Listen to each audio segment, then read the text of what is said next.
Now let's see how to get an OpenWhisk action to run automatically in response to a trigger. In OpenWhisk terms, a trigger is an event that can fire one or more actions automatically.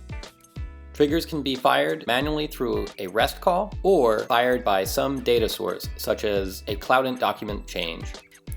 But rather than talk about it, let's see it in action. To get started, I have this hello world type action already set up that returns a message that says, "Hello, the time is now," and includes the current time. What I'm going to do is set up a trigger to fire this action automatically every 5 seconds.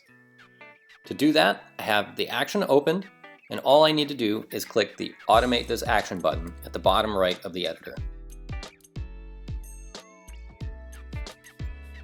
This brings up a wizard which allows me to select the trigger that I want to use to invoke my action. There are a number of pre-canned data sources or feeds that are able to fire triggers that come with OpenWhisk, including one that can fire triggers in reaction to Cloudant database changes, or GitHub project changes, or even mobile push notifications. For this example, I'm going to pick the periodic feed, which is able to fire triggers at specified time intervals. I'll select the periodic feed, and then immediately click the new trigger button. This brings up a UI which allows me to quickly and easily specify the time interval. For example, hourly or daily at the same time every day. However, for this example, I'm going to choose the cron button to use the full cron syntax to specify that I want my trigger fired every 5 seconds. By default, the example cron syntax applied is already set up to trigger every 5 seconds, so I'll just use that. Next, I need to supply a name for this trigger, something that will help me remember what it does in the future. I think every 5 seconds is probably a good name for this one. After I've supplied the name, all I need to do is click the Create Periodic Trigger button.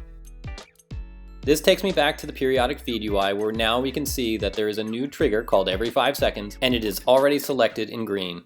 From here, I just click Next. Now we can see how our rule is shaping up. The periodic feed is configured at the top to use the trigger we just created called every 5 seconds. In response to that trigger, hello action will be invoked. This looks good to me, so I'll go ahead and click the This Looks Good button. Next, I'm given the opportunity to customize the name for this rule. This name looks pretty good, so I'll just keep it and click Save Rule. Once the rule is saved, I just click Done. Now you can see in the My Rules view on the left, our new rule has been created, and you can tell by the green checkbox that it is enabled and running. Now all we need to do is verify that our hello action is being invoked every 5 seconds automatically by our new rule. To do that, we just go to the dashboard. Here in the activity log of the dashboard, we can verify that our hello action is in fact being invoked every 5 seconds automatically.